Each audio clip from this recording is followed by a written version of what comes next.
Thank you very much, Mary. Thank you, Rhett. Very excellent comments that you've made over there. Yeah. And you want to go first? All right. Ladies first.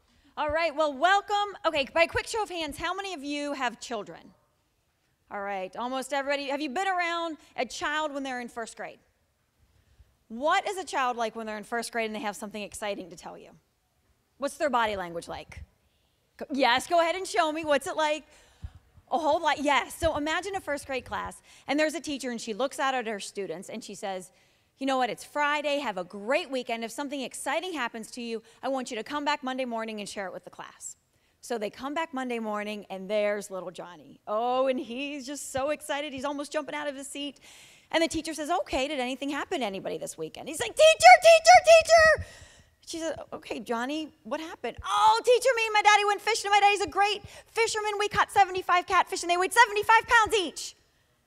She said, Johnny, you don't expect me to believe that, do you?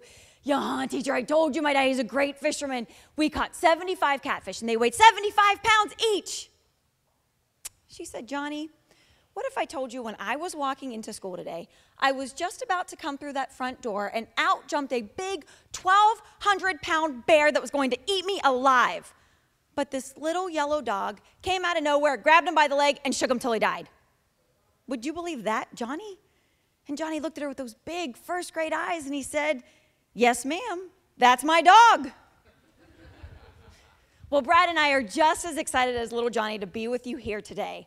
And we're going to get started right into your elevator pitch and your elevator speech that you have. I know that when Mary asked if you had one now, there were some hesitant hands going up, some with confidence. That's okay. What I want you to do now, you're going to have 2 minutes. I want you to find somebody new that you have not met yet, and I want you to share your elevator pitch with them, and then I want them to share theirs with you. If it's not perfect, that's okay. By the time we're done, it's going to be much better. But I want us to just get started so that we know where our beginning point is. So when I say go, push your chairs back. You've got 2 minutes. Introduce yourself to a new friend. On your marks, get set, and go.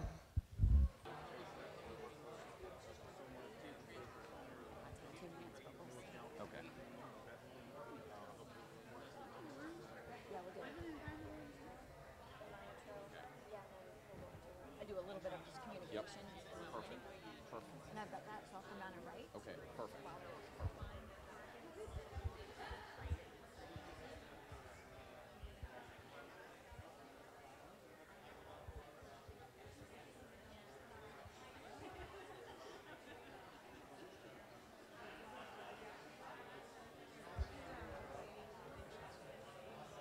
And 45 minutes for the time we start. Yeah, I think so. We'll start to write it. That you remember your partner's elevator speech right now. So give yourself a second, think about it, because you're going to have an opportunity to compare it in a little bit of time.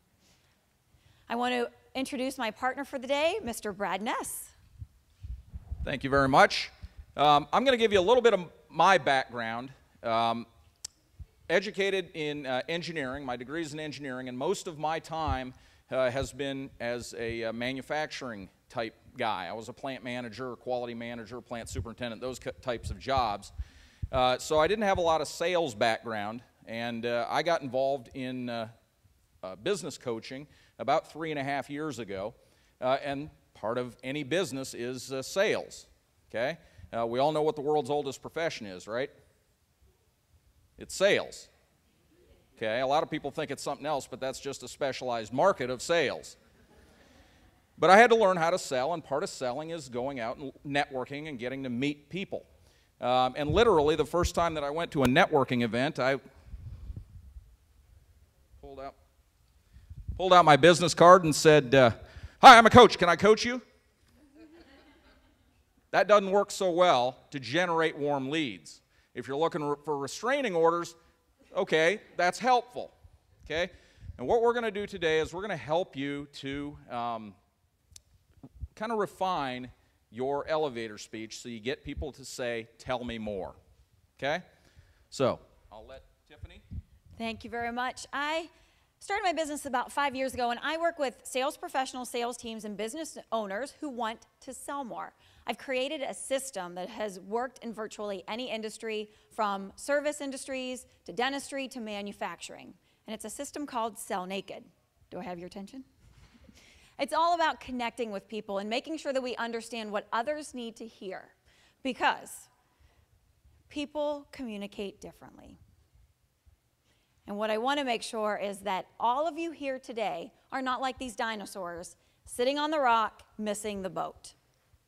So if we can teach you a way to connect with people immediately and make that first impression where you build credibility and likability, would that be worth 45 minutes of your time? Show of hands, would that be worth 45 minutes of your time? Excellent. Now you've got 15 seconds to make a first impression. 15 seconds. What are you saying in that first 15 seconds? Now, if you irritate somebody in that first 15 seconds, let's see, just by nods, have you ever met somebody who quickly they irritated you? Was it likely you're ever going to buy from them? No. And we all have blind spots, whether we know it or not. And if we're not conscious about it, it's very likely that some of those blind spots can come into play. So in the first 15 seconds, if you've irritated somebody because of your pace, whether you're talking too slow or too fast for them, or the priorities in which you're talking about, or worse yet, you've regurgitated your company story to them, you've just lost them. So let's talk about what you can say in that first 15 seconds.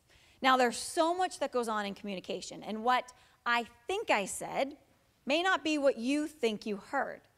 And what you think about what I said might not match what I think you think about what I just said. So it's very important for us to use words that connect, not confuse people. Have you ever been at a networking event where you met someone and you said, "What do you do?" and they went on, and at the end you were just confused? You really couldn't answer what they did because you started to tune out because the words they were using didn't mean anything to you. We want to make sure that you are not doing that. Now, you could have the absolute best service and product, but if you can't sell it, are you going to be able to deliver it? Probably not. So it's all going to come down to your ability to connect with people and ultimately sell. And when I say sell, it's not being a product pusher, it's being a problem solver. You've got to be able to solve people's problems. So I'm going to hand this over to Brad, and he's going to take us through an exercise of how you can solve those problems. Okay. On the tables is a Build Your Elevator Speech handout. It's a two-sided handout. And does everybody have one of those? Looks like everybody. Okay, good. If you don't, raise your hand. We'll get you one. This is a great exercise from a book by Michael Port called Book Yourself Solid. And the tagline on it is How to Get More Business Even If You Hate Marketing and Selling. Okay, by Michael Port. It's a great book. We're going to go through this exercise, and I'd like to get a volunteer who would be willing to kind of work with us to be a guinea pig to work through this exercise. Could we get anybody that would be willing to come up and sort of be the... Okay, outstanding.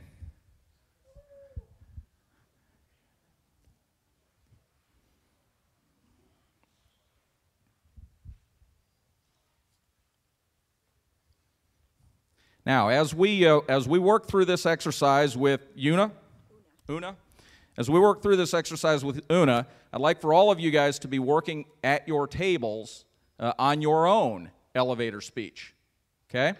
And fill out these blanks, because what we're going to do at the end is you're going to get back with your original new friend, and you're going to share your new elevator speech, and then we're going to vote on most improved, and we got a couple of door prizes.